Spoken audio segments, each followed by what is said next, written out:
Good morning, children. This is our lecture number 2 and we are dealing with chapter number 5, respiratory system. So in the previous lecture we had discussed about what is respiration, and then after that we had discussed the respiration. It is of two types. One is the aerobic respiration, another is the anaerobic respiration. So in aerobic respiration we had discussed that if the respiration occurs in the presence of oxygen, then it is called aerobic respiration. And aerobic respiration, the equation also we had studied, that glucose is broken down into carbon dioxide plus water. So in that case, when the glucose is broken down into carbon dioxide and water, that is called aerobic respiration. And secondly, we have discussed about the anaerobic respiration. In anaerobic respiration we had discussed that glucose is broken down into alcohol and carbon dioxide. Means no water is there is a production of alcohol and carbon dioxide. After that we had discussed about differences between aerobic and anaerobic respiration. So aerobic respiration, we have discussed that there is a breakdown of food.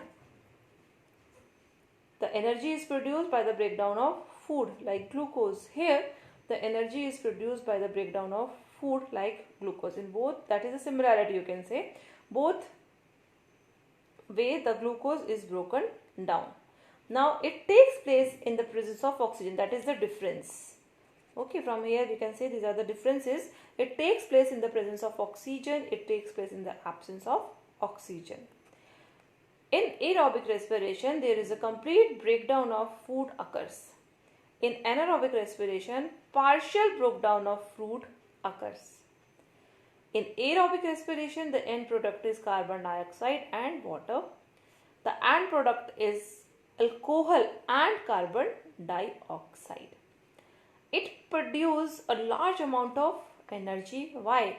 Because completely the glucose is broken down into carbon dioxide and water.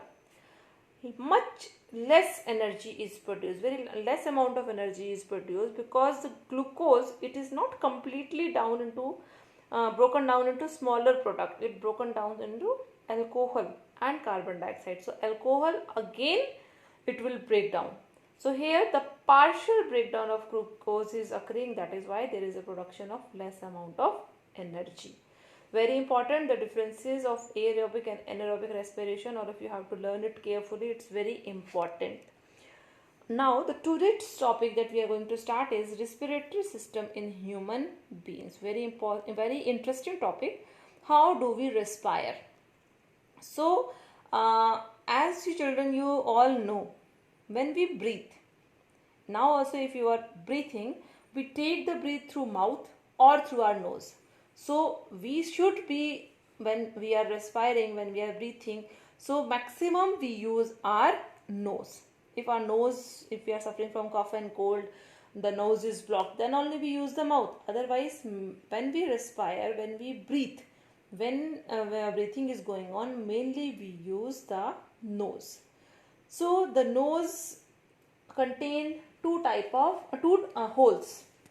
When the nose contains two type of holes, so I am drawing a diagram. It is not given in your book, but I am drawing it just to clarify you. This is, suppose this is a face. Okay. Now this is a nose. Nose contain two holes.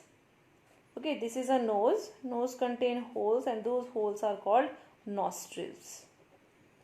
Now from the nostrils, a pipe-like structure it goes, and this pipe-like structure it comes down through the food pipe.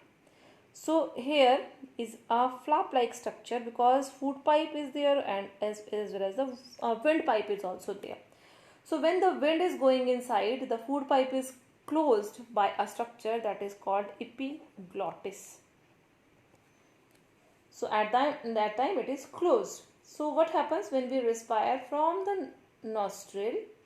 The air, it passes into the wind pipe. So that passage from the nose to the wind pipe, that passage is called nasal cavity.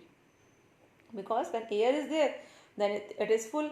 Otherwise this cavity is always empty. So it is called cavity. Cavity because it is empty. When air is going in and out, then it is filled with air. So this is just like a pipe-like structure which is helping in passing the air from nose to the lungs. Now main part that is present in our body, that is a lungs. Okay. So what is lungs? I will show the diagram in your book also. This is a part of the body. This is the nose. This is the nasal cavity. Here is the mouth. And from mouth also the food goes by the same pipe. But as I have told you, there is a structure that is called epiglottis. It is present here. Now the air, it comes down into the lungs. This pinkish part that you can see in your book, this pinkish part is the lungs. So when we respire, these lungs get filled with air. And at that time, the size increases. The size of the lungs increases. And when we give out the carbon dioxide, at that time, the size of the lungs decreases. Here, that cavity shown by red color, that is a cavity, and that cavity is called diaphragm. Now, what is the diaphragm? Diaphragm is when the lungs are expanding. These are the this part here that you can see, these are the ribs. If you touch your body from this here, you will feel these ribs. So diaphragm, it is a cavity when the lungs get filled with air. So the size of the lungs increases, and at that time diaphragm, it moves up, and when the lungs relaxes, diaphragm comes down. Okay. Now this part I am going to tell you now, this inner part inside the lungs. So this structure they have given in this previous page, this structure. Now as the windpipes, they are coming inside the lungs. When they come inside the lungs, they break down into very small pipe-like structures. So as you can see, this is a thin pipe-like structure that is called bronchiole, and this bronchiole, because many are there, so they are called as bronchiole. If one is there, that is called as bronchi.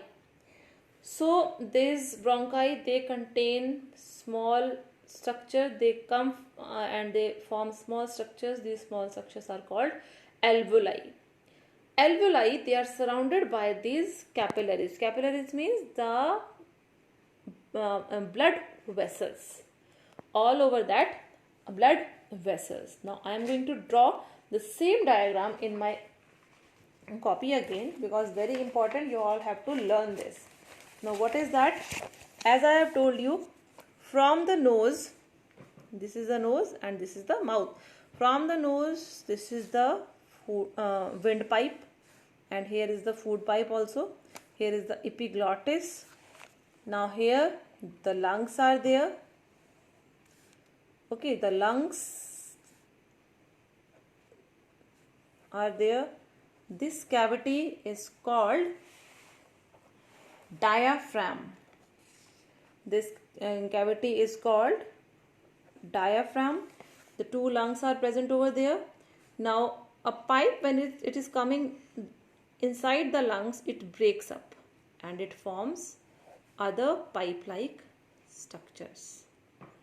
So when it forms a pipe-like structure inside the lungs, all the lungs, they will get oxygen. Now this lungs, this bigger pipe, it is called as bronchiole. And when small pipes are there, further they divide into small pipes. At that time it is called bronchi. And these bronchi, they are leading to a rounded structure, and those rounded structures are called alveoli. Alveoli, all around, they are surrounded by blood capillaries. I think now it is clear from the diagram. This is a nose. Nose contains small opening. Those openings are called as nostrils, and this cavity is called the nasal cavity. and the pipe structure is called as windpipe. Okay, or it is also called as trachea. Now it comes to the lungs. Lungs contain bronchioles. Bronchioles, single small parts, they are called as bronchi. Bronchi leads to the alveoli, and alveoli, they are surrounded by the blood capillaries. Now when we breathe in, the air goes inside the mouth, inside the nose. From the nose it goes to the nasal cavity. From the nasal cavity it comes to the windpipe, and from the windpipe it gets inside the lungs. When the air comes inside the lungs get filled with air, and because blood capillaries are present on alveoli, so that air that is coming inside, that air contain oxygen and other gases. Now that oxygen it get mixes with the blood, and the other gases, the other harmful gases or the other gases, they goes out. So maximum we remove the carbon dioxide from our body. So here the blood it gets the oxygen. So here the blood it becomes oxygenated blood, and the blood is circulating to all the parts of the body the same way the blood is carrying the oxygen also to different parts of the body. Is that clear, children? Again I am explaining the same process. This is the process and the parts of the respiratory system. If we ask you, write the parts of the respiratory system, so what you are going to write? The parts of the respiratory system are nostrils, nasal windpipe, lungs, bronchioles, bronchi, alveoli, okay, and diaphragms. So what is the procedure of the how the respiration, how we breathe, how the respiration occur in our body, how we breathe? So the process is, we take oxygen in from the nose, it goes into the nasal cavity. From the nasal cavity it goes into the trachea, that is the windpipe. The windpipe it carries the air to the lungs. Here the exchange of gases occur in the bronchioles and bronchi, and the oxygen it goes into the alveoli. Alveoli, it is all around surrounded by the blood vessels, so that oxygen present in the alveoli get mixed with the blood.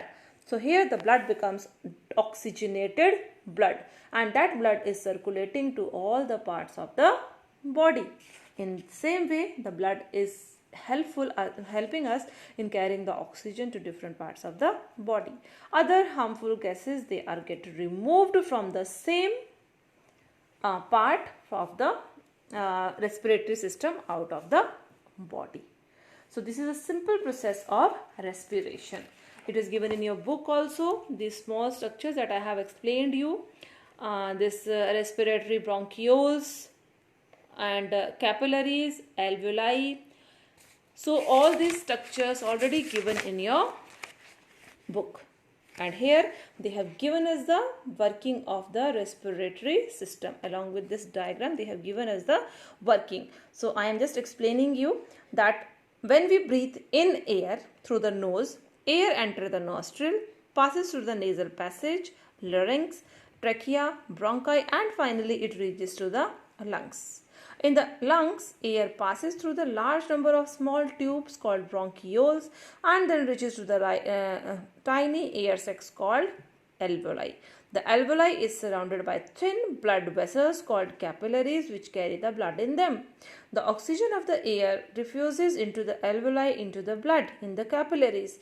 The blood carries oxygen to all the parts of the body. This oxygen is carried by red pigment called hemoglobin present in the red blood cell. The smallest bronchioles have tiny air sacs at their end. The pouch-like air sacs at the end of the smallest bronchioles is called alveoli. The wall of the alveoli is very thin. They are surrounded by thin blood capillaries. Exchange of gases between air and the blood takes place across the wall of alveoli. The diaphragm is covered with a sheet of muscles below the lungs. The breathing organ of the human beings are lungs. Our lungs lies in the chest cavity, which is surrounded by a rib cage and diaphragm. The muscles of the rib cage and the diaphragm help in breathing in and breathing out.